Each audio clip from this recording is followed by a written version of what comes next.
नमस्कार दोस्तों, स्वागत है आपका मेरे चैनल कॉमिक्स लाइफ में। शुरू करते हैं मनोज कॉमिक्स की एक और मज़ेदार कॉमिक्स, दोस्त की कुर्बानी पार्ट 2। उस स्वर को सुनकर घायल बूढ़े ने आगे बढ़कर कुएं में झांका और वहां चारू को देखकर बोला, बेटा, मैं बुरी तरह घायल हूँ। मेरे शरीर में इतनी ताकत नहीं कि तुम्हें बाहर निकाल सकूं, फिर भी कोशिश करके देखता हूँ। अगले पल उस घायल बूढ़े ने अपनी पगड़ी खोली और उसे कुएं में लटकाते हुए बोला, तुम इस पगड़ी का सिरा पकड़कर ऊपर आने की कोशिश करो। इतना कहकर घायल बूढ़ा कुएं की मुंडीर से पीठ टिकाकर बैठ गया और दोनों हाथों से कसकर पगड़ी का दूसरा सिरा पकड़ लिया। उधर पगड़ी का सिरा हाथ में आते ही चारू ने ऊपर चढ़ना शुरू कर दिया और कुछ पलों बाद बूढ़े को जमीन पर लुढ़का देख चारू उसकी तरफ लपका और उसे सहारा देकर बिठाते हुए बोला, मेरा नाम चारू है श्रीमान, आपने मेरे प्राण बचाए। आपका यह एहसान मैं जीवन भर नहीं भूलूंगा। बातें बाद में होंगी बेटे, पहले तुम मुझे पानी पिलाओ, प्यास के मारे मेरी जान निकली जा रही है। अभी लीजिए बाबा। चारू ने कुएं से पानी खींचकर बूढ़े को पानी पिलाया। पानी पीने के बाद, बेटे, यदि तुम मुझ घायल बूढ़े को मेरे निवास तक पहुंचा दो तो तुम्हारी बड़ी कृपा होगी। अरे, यह आप कैसी बात कर रहे हैं? आप मेरे जीवन दाता हैं, अतः आपकी सेवा करना तो मेरा प्रथम कर्तव्य हो जाता है। आइए, आप मेरी पीठ पर सवार हो जाइए। तुम बहुत नेक हो बेटा, अब तुम्हारे बारे में जानने की मेरी इच्छा बढ़ती ही जा रही है। कहकर बूढ़ा चारू की पीठ पर चढ़ गया और चारू उसे लेकर उसकी बताई दिशा की ओर चल पड़ा।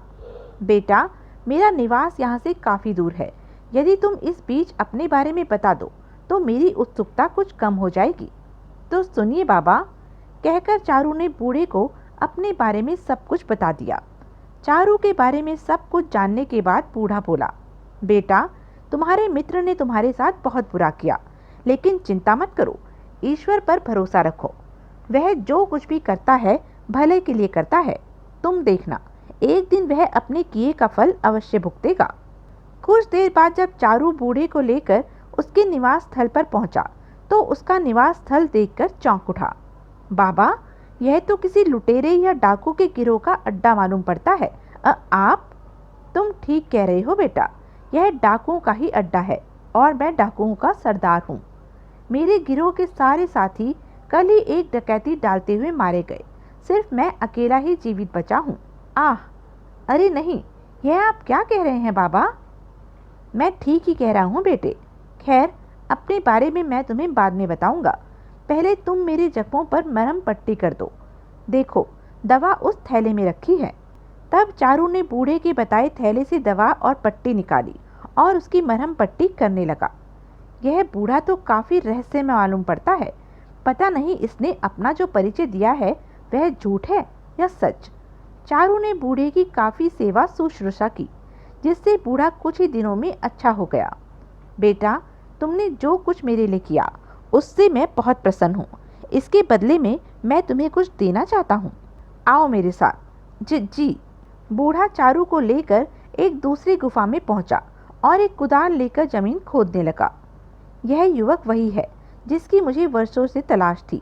नेक व सच्चा, मित्रता का सम्मान करने वाला मनुष्य, और यही सहृदय युवक सही अर्थों में मेरी संपत्ति का असली वारिस है। पता नहीं यह वृद्ध महाशय फिर क्या रहस्य उजागर करने जा रहे हैं। शीघ्र ही। लो बेटे, यह रहा तुम्हारा इनाम। हैं? स्वर्ण मुद्राओं व जेवरातों से भरे 2 कलश। देख क्या रहे हो बेटे? इन कलशों को निकालकर इसमें भरा धन किसी कपड़े में बांध लो। आज से यह सारा धन तुम्हारा। परंतु बाबा, परंतु कुछ नहीं। यह मेरी मेहनत से कमाया धन है, डकैती का नहीं। मैं इसे तुम्हें सौंपकर किसी तीर्थ स्थान को जाना चाहता हूँ। बूढ़े द्वारा बहुत समझाने पर, ठीक है बाबा, आप नहीं मानते तो मैं यह धन ले लेता हूँ। शाबाश, यह हुई ना बात। चलो, अब इस धन को समेटो और अपने घर वापस लौट जाओ। बहुत अच्छा बाबा। चारू ने सारे धन का एक गट्ठर बना लिया और बूढ़े से इजाज़त ली। बाबा, मुझे विदा करने से पहले मेरी एक छोटी सी जिज्ञासा तो शांत कर दीजिए। पूछो, क्या पूछना चाहते हो? सिर्फ इतना कि आपकी असलियत क्या है? क्या आप सचमुच डाकू हैं? क्या तुमने डाकू ब्रज सिंह का नाम सुना है? हाँ, सुना है, वह तो बहुत ही दुर्दांत दस्यु है। महाराज ने उसके सर पर बहुत बड़ा इनाम घोषित कर रखा है। तो सुनो, मैं ही वह डाकू ब्रज सिंह हूँ। क्या? उसी चौंकते देख। बेचारा, शायद इसे मालूम नहीं कि डाकू ब्रज सिंह को मरे 5 साल बीत चुके हैं। खैर, यह नेक इंसान राजा की चुनौतियों का सामना करने में मेरे बहुत काम आएगा। अब मुझे इसी के माध्यम से राजा उग्रसेन की दी चुनौती को गलत साबित करना है। बेटा चारू, मेरे विचार से तुम अब अच्छी तरह से मेरा परिचय जान चुके हो, इसलिए अब तुम जाओ। ईश्वर ने चाहा तो फिर मुलाकात होगी। जी। फिर चारू ने कुछ सोचकर बूढ़े के विषय में ज्यादा पूछताछ करना उचित नहीं समझा और धन का गट्ठर उठाकर अपने गांव की ओर चल पड़ा। वह तो चला गया, परंतु राजवीर अभी तक क्यों नहीं आया? लेकिन जैसे ही चारू बूढ़े की नजरों से ओझल हुआ, एक घुड़सवार वहां प्रकट हुआ। प्रणाम गुरुदेव। ओह, तुम आ गए राजवीर, लेकिन इतनी देर कैसे लगा दी? मैं उस युवक के दूर चले जाने की प्रतीक्षा कर रहा था गुरुदेव, क्योंकि आपकी आज्ञा थी कि मैं उस युवक के सामने ना आऊं। ओह हाँ, ठीक है। अब तुम एक काम करो, तुम्हें उस व्यक्ति को कैद कर राजा उग्रसेन तक पहुंचाना है। मैंने कुछ बहुमूल्य रत्न और ढेर सारा धन उसे दिया है। वह धन ही तुम्हारे इस कार्य में तुम्हारी मदद करेगा। राजवीर उसी समय वृद्ध से इजाजत लेकर उस दिशा की ओर चल पड़ा जिस दिशा में चारू गया था। राजवीर उस राज्य के राजा का विशेष गुप्तचर था, परंतु किसी कारणवश वह उस वृद्ध के साथ मिल गया था, क्योंकि वृद्ध का यह कार्य गुप्त होते हुए भी उस राज्य की भलाई के लिए था। राजवीर जल्दी ही एक अन्य रास्ते से होकर एक स्थान पर एकत्रित सैनिक दस्ते के पास पहुंचा। मित्र, मैंने अभी एक व्यक्ति को इस मार्ग पर संदेहजनक अवस्था में आते हुए देखा है। हमें उसे घेर कर उसकी तलाशी लेनी है। अवश्य श्रीमान। कुछ देर बाद जब चारू उस मार्ग से होकर गुजरा, सैनिकों, पकड़ लो इस व्यक्ति को। रुक जाओ अपने स्थान पर। और इससे पहले कि चारू कुछ समझ पाता, सैनिकों ने उसकी पोटली खोलकर उसमें रखा सारा धन प्राप्त कर लिया, जिसमें कुछ बहुमूल्य रत्न भी थे। सच सच बता पाजी, ये बहुमूल्य रत्न तुम्हारे पास कहाँ से आए तथा इतना सारा धन तुम कहाँ से डाका मारकर लाए हो? मैंने कोई चोरी या डाका नहीं मारा है, बल्कि यह सारा धन मुझे दस्यु सरदार ब्रज सिंह ने दिया है। बंद कर अपनी बकवास। जब महाराज तुझे सजा देंगे तब तू सब कुछ सच सच उगल देगा। उफ, पता नहीं ईश्वर मेरी कैसी परीक्षा ले रहा है। सैनिकों, ले चलो इस पाजी को महाराज के पास। जो आज्ञा श्रीमान। इस तरह राजवीर ने चारू को अपनी चातुरता से कैदी बनाकर राजा के दरबार में प्रस्तुत किया।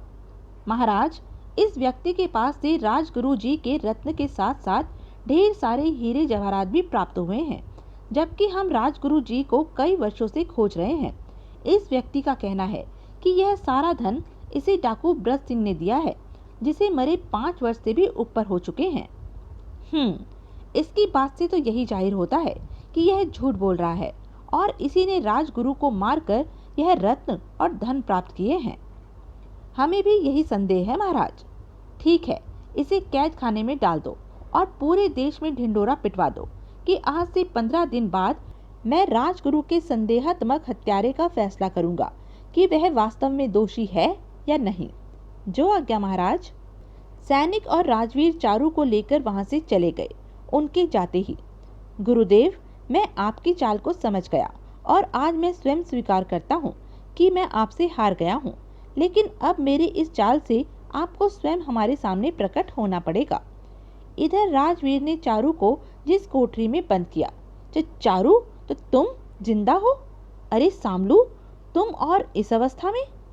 सामलू तुरंत चारू के पैरों पर गिर पड़ा। मुझे क्षमा कर दो मित्र, मैंने लोभ में पड़कर तुम्हारे प्राण लेने की कोशिश की। आह, मैंने तुम जैसे सच्चे दोस्त से विश्वासघात किया। मुझे माफ कर दो मित्र, मुझे माफ कर दो। अरे भाई, मेरे पैर पकड़कर दोस्ती को क्यों लज्जित कर रहे हो? उठो और मुझे सारी बात बताओ।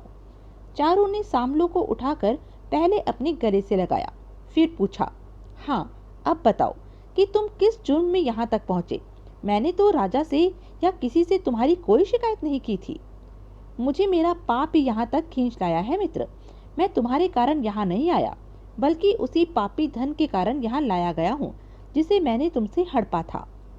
जब मैं तुम्हें कुएं में धकेल कर गाँव जा रहा था तो सैनिकों ने मुझे चोर डाकू समझकर पकड़ लिया, क्योंकि मैंने उन रत्नों के बारे में सैनिकों को सही सही नहीं बताया था। इसलिए मुझे मुजरिम समझकर इस कैद खाने में डाल दिया गया। अब भगवान ही जाने मुझे क्या सजा मिले। वैसे चोरी की सजा हमारे देश में मौत है। चिंता मत करो दोस्त, मैं मरते मरते भी तुम्हें बचा ही जाऊंगा। मरते मरते भी? यह तुम क्या कह रहे हो मित्र? ऐसा क्या किया है तुमने? अरे हाँ, मैं तुमसे यह तो पूछना ही भूल गया कि तुम यहाँ किस जुर्म में बंदी किए गए हो। उत्तर में चारू ने सामलू को सारी आप बीती बता दी, जिसे सुनकर सामलू के चेहरे पर सन्नाटा खिंच गया। हे ईश्वर, तू चारू जैसे नेक इंसान के साथ यह कैसा मजाक कर रहा है? यह नेक इंसान अपने साथ मेरे द्वारा इतना जुल्म होने पर भी मुझे बचाने की सोच रहा है, जबकि इस बेगुनाह को तू मौत के घाट उतारने की तैयारी कर रहा है। इधर अगले दिन ही नगर नगर और गांव गांव में ढिंडोरा पीटा जाने लगा। सुनो नगरवासियों, हमारे राजगुरु जी की हत्या के अभियोग में पकड़े गए व्यक्ति के जीवन मृत्यु का फैसला महाराज स्वयं आज से 15वें दिन शाही मैदान में करेंगे। अतः आप सब फैसला सुनने के लिए आमंत्रित हैं। एक भीड़ में सम्मिलित उस वृद्ध ने भी उस मुनादी को सुना, जिसने चारू को कुएं से बाहर निकाला था तथा अपनी योजना अनुसार बंदी बनवाया था। क्या महाराज वास्तव में न्याय कर पाएंगे? खैर, 15वें दिन वहीं जाकर सब कुछ अपनी आंखों से देखूंगा। और 15वें दिन सुबह जब पूरा शाही मैदान लोगों से खचाखच भर गया, महामंत्री जी अन्य विचाराधीन कैदियों के साथ साथ राजगुरु जी के उस कथित खूनी को भी हमारे सामने मैदान में पेश कीजिए। जो आज्ञा महाराज। लेकिन उस कथित खूनी चारू के अलावा सिर्फ सामलू नाम का एक चोर ही विचाराधीन कैदी है। ठीक है, उन दोनों को ही पेश कीजिए। शीघ्र ही चारू और सामलू को शाही मैदान में लाया गया। इस व्यक्ति चारू ने हमें जिस खंडर के बारे में बताया था, हमने वहां भी खोज करवाई, लेकिन वहां भी हमें कोई नहीं मिला। अतः गुरुदेव, मेरी ईश्वर से यही प्रार्थना है कि आप अब भी प्रकट हो जाइए, वरना एक बेकसूर बेवजह सजा पा जाएगा। कुछ क्षणों की चुप्पी के बाद राजा ने पुनः बोलना आरंभ किया। इन दोनों कैदियों में एक खूनी है और दूसरा चोर। चारू नाम का व्यक्ति हमारे राजगुरु की हत्या और लूटपाट के जुर्म में पकड़ा गया है तथा सामलू नाम का दूसरा व्यक्ति चोरी करने के अभियोग में पकड़ा गया है। और हमारे राज्य के कानून में चोर डाकू व खूनी के लिए एक ही सजा है और वह है मौत। अतः हम दोनों अपराधियों को सजाए मौत का हुक्म। ठहरो राजन, किस गुस्ताख ने हमें बीच में टोकने की हिम्मत की? जो है सामने आए। यह गुस्ताख मैं हूँ राजन। गुरुदेव? अरे राजगुरु जी? हाँ राजन, यह मैं राजगुरु ही हूँ। आहा गुरुदेव, आप नहीं जानते कि आपको जीवित व सकुशल देखकर हमें कितनी प्रसन्नता हो रही है। मैं जानता हूँ राजन, और ऐसा होना स्वाभाविक है। इधर उस वृद्ध को देखकर चारू भी चौंक उठा। अरे मित्र सामलू, यह तो वही वृद्ध है जिसने मुझे धन और रत्न देकर इस विपत्ति में डाला है। क्या कहते हो? वे तो राजगुरु हैं। यही बात तो मेरी समझ से बाहर है कि राजगुरु होते हुए भी उन्होंने मेरे साथ ऐसा अन्याय क्यों किया। उधर आप इस आसन पर पधारिए गुरुदेव। अवश्य राजन, मगर इससे पहले आप चारू को आजाद करने का आदेश दीजिए, क्योंकि वह निर्दोष है। उसे मैंने ही आपकी आंखें खोलने के लिए फंसाया था। कहकर वृद्ध राजगुरु ने राजा को सारी बात बता दी। सब कुछ सुनकर राजा बोला, मैं पहले ही आपकी इस चाल को समझ गया था गुरुदेव, इसलिए तो आपके सामने लाने के लिए ऐसी घोषणा करवाई थी। ठहरिए, मैं अभी चारू को आजाद करने के लिए सैनिकों से कहता हूँ। सैनिकों, चारू को आजाद कर दो तथा चोर सामलू को सबके सामने फांसी पर चढ़ा दो। नहीं नहीं महाराज, ऐसा अन्याय मत कीजिए। सामलू मेरा मित्र है और इसने कोई चोरी नहीं की। इससे जो रत्न प्राप्त हुए हैं वह मैंने ही इसे दिए थे। फिर पता नहीं इसने क्यों यह सच्चाई आपसे छिपाई। क्या? ओह ओह, तो यही है चारू का वह मित्र जिसने धन के लोभ में उसके प्राण लेने की कोशिश की और उसे कुएं में धकेल दिया। लेकिन कितना महान मित्र है चारू। जिस विश्वासघाती मित्र ने उसका धन हड़पने और जान लेने की कोशिश की, उसी की वह झूठ बोलकर जान बचाने की कोशिश कर रहा है। कुछ क्षणों तक सोचने विचारने के पश्चात राजगुरु ने राजा को चारू और सामलू के विषय में सब कुछ बता दिया। और बोले, राजन, उन दोनों को बंधन मुक्त करवा कर यहाँ बुलवाइए। मैं चारू जैसे इंसान को एक मित्र के रूप में गले से लगाना चाहता हूँ। जैसी आपकी इच्छा गुरुदेव। और जब चारू और सामलू को राजा के आदेश पर बंधन मुक्त करके राज सिंहासन के सामने लाया गया तो राजगुरु ने चारू को अपने सीने से लगा लिया। चारू, मेरे बेटे, आज तुम्हें एक दोस्त के रूप में गले से लगाते हुए मुझे अपार प्रसन्नता हो रही है, यह जानते हुए भी कि सामलू दोषी है। तुमने एक बार फिर अपनी दोस्ती उस पर कुर्बान कर दी। सच, तुम शत शत बार प्रणाम करने लायक हो। मैं भी तुम्हारी इस दोस्ती की कुर्बानी को व्यर्थ नहीं जाने दूंगा। तुम्हारे कहने पर तुम्हारा मित्र सामलू भी अवश्य आजाद होगा। और राजगुरु के आग्रह पर राजा ने सामलू को भी क्षमा कर दिया। तब चारू ने राजगुरु से पूछा, राजगुरु, कृपया आप सब मेरी भी एक शंका का समाधान कीजिए। पूछो मित्र। दरअसल मैं यह जानना चाहता हूँ कि एक तरफ तो आपने मुझे कुएं से निकालकर मेरे प्राण बचाए, दूसरी तरफ मुझे पकड़वा भी दिया। आखिर यह सब क्या चक्कर है? मित्र, यह एक लंबी कहानी है। खैर, फिर भी तुम्हारी उत्सुकता शांत करने के लिए मैं तुम्हें सब कुछ विस्तार से बताता हूँ। दरअसल मैंने राजन से कहा था कि हमारे देश का गुप्तचर विभाग अपने कार्य में काफी कमजोर और असक्षम है। उसमें बहुत सी कमियां हैं। यदि समय रहते उन्हें दूर नहीं किया गया तो एक दिन हमारे देश की सुरक्षा खतरे में पड़ जाएगी। यह बात तय है कि किसी देश की सुरक्षा का दारोमदार उसके गुप्तचर विभाग पर ज्यादा निर्भर करता है। यदि किसी देश का गुप्तचर विभाग मजबूत और उन्नतिशील होता है तो उसकी अंदरूनी ताकत को कोई भी दुश्मन छिन्न भिन्न नहीं कर सकता। लेकिन राजन को मेरी बात पर यकीन नहीं हुआ, अतः मैं इनको अपनी बात का विश्वास दिलाने के लिए यह चेतावनी देकर भूमिगत हो गया कि ये अपने गुप्तचर विभाग द्वारा मुझे खोज कर दिखाएं। और अंत में मेरी बात ही सच साबित हुई। गुप्तचर विभाग की खामियां महाराज के सामने आ गई। कई वर्षों की खोजबीन के पश्चात भी हमारा गुप्तचर विभाग मुझ अकेले को नहीं खोज पाया। उसके बाद एक दिन जब मैं घायल था, तुम जैसा नेक इंसान मुझे मिला। तभी मेरे दिमाग में एक योजना उभरी। उस योजना के अनुसार मैंने तुम्हें चोरी के अभियोग में पकड़वा कर राजन तक पहुंचा दिया। लेकिन उन्होंने मेरी चाल समझ ली और तुम्हें सजा देने के बहाने से मुझे सामने आने पर मजबूर कर दिया। ओह, तो यह है सारी कहानी। हाँ मित्र, यही है सारी कहानी। अब मुझे विश्वास है कि हमारे बुद्धिमान महाराज हमारे देश के गुप्तचर विभाग को पूरी तरह सक्षम और मजबूत बनाने से नहीं चूकेंगे। निसंदेह गुरुदेव, जब हमारा गुप्तचर विभाग एक आदमी को कई वर्षों में नहीं ढूंढ सका तो दुश्मनों के एक दल को क्या ढूंढ पाएगा। मैं इस विभाग को आज ही से मजबूत बनाने में जुट जाऊंगा और उसकी कार्य प्रणाली में सुधार करूंगा। उसके बाद राजा ने चारू को राजगुरु के धन के साथ साथ अपने खजाने से भी बहुत सारा धन देकर विदा किया। चारू जैसे व्यक्तियों की वजह से ही अब तक इस दुनिया में मित्रता कायम है राजन, वरना सामलू जैसे व्यक्तियों के कारण दोस्ती का नामो निशान तक नहीं रहता। आप ठीक कहते हैं गुरुदेव। गांव पहुंचकर सामलू ने चारू की मां को सब कुछ सच सच बताकर उससे माफी मांग ली और चारू का सारा धन उसे लौटा दिया। उसके बाद वे दोनों मित्र आनंद पूर्वक अपनी जिंदगी बिताने लगे। चारू भी जब तक जिया उसने सामलू की तन मन धन से खूब मदद की। उस दिन से दोनों की दोस्ती ऐसी प्रगाढ़ हुई कि वह दोस्ती मिसाल बनकर रह गई। तो यह थी मनोज कॉमिक्स की एक मज़ेदार कॉमिक्स। ऐसी ही मज़ेदार कॉमिक्स के लिए बने रहें मेरे साथ। और हाँ, मेरे चैनल को लाइक, शेयर और सब्सक्राइब करना ना भूलें। धन्यवाद।